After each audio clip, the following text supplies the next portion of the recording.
You can find some small objects, natural objects or man-made objects. Almost everyone has some keys, for example.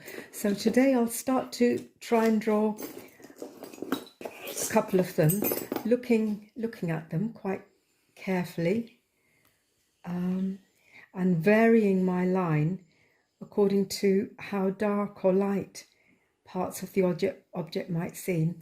I won't try and finish this drawing now, but remember that if you use something like charcoal or even pencil, you can use your hand to smudge areas as well to get soft effects.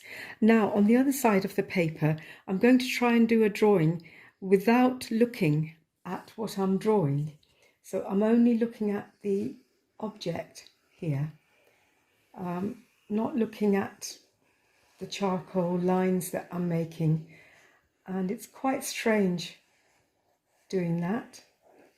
You end up with something which I hope will look a little bit like that shell. And then I'll have a go at these keys, but I'm not actually looking at the drawing itself. And I imagine that they might well be kind of out of proportion and so on. So I'm looking now and I can see there's kind of strange rhythmic kind of lines have appeared. You can enjoy different kinds of materials to draw with, like pastels here, which are basically like chalks to draw an object. And you can, as well as the outline, you can start to look at the textures and the shapes that you might see in the object. That's it. If you have some paint, you can experiment with paint. And of course, the kind of brushes that you have has a big impact. Like this is quite a big, fat, rounded brush. So it makes quite thick lines and you can cover an area quickly. If you added a bit of paint to this very wet paint, it'll spread, and that's quite a nice effect as well. Quite different to if, for example, you had a very fine brush which gives you different kind of brush strokes and marks. And different again, if you have a very flat brush, you can make flat shapes and different kind of marks with that kind of brush. So if you're painting your object, you can really enjoy the kind of marks and colours that you can create, and enjoy the shapes that you can see. You don't have to paint in realistic colours, but you can get quite carried away and enjoy what the paint is doing, where it's starting to blend, for example. So I've ended up with a kind of fan shape.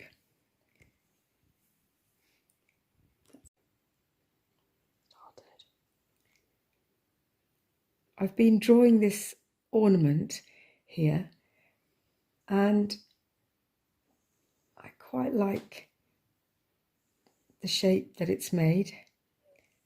And then I'm going to use paint to fill the inside of it in, and just enjoy what the paint is starting to do. And it's quite wet paint, so it'll have to dry for a bit. Right, that's it. This time, instead of doing an outline, I'm going to try and draw the solid shape of this ornament. So looking at it as though it was a silhouette. That's it. So it looks almost like a shadow. And then I think I might just experiment and see what happens. I'll fold the paper, and while the paint's still wet, see what I end up on the other side, which is a mirror image. So you have a kind of reflection a mirror image, so that both sides are the same but different. And then you can use your paint to work into them. So a bit like the Frank Bowling painting, if I use a very similar colour with a similar tone, this area is starting to almost disappear.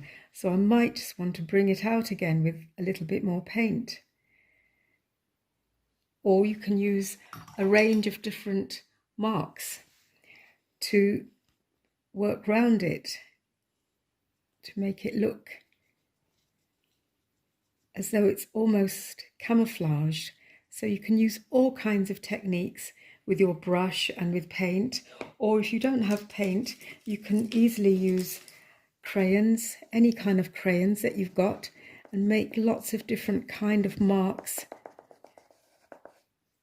to add to the work that you've got. So this painting isn't really quite finished, but you can use paint in a flat way. You can have flat areas of colour, as well as paint which is just using lots of marks and leaving some of the paper still showing. And hope you have a lot of fun enjoying paint or crayon, trying out different kind of colour combinations.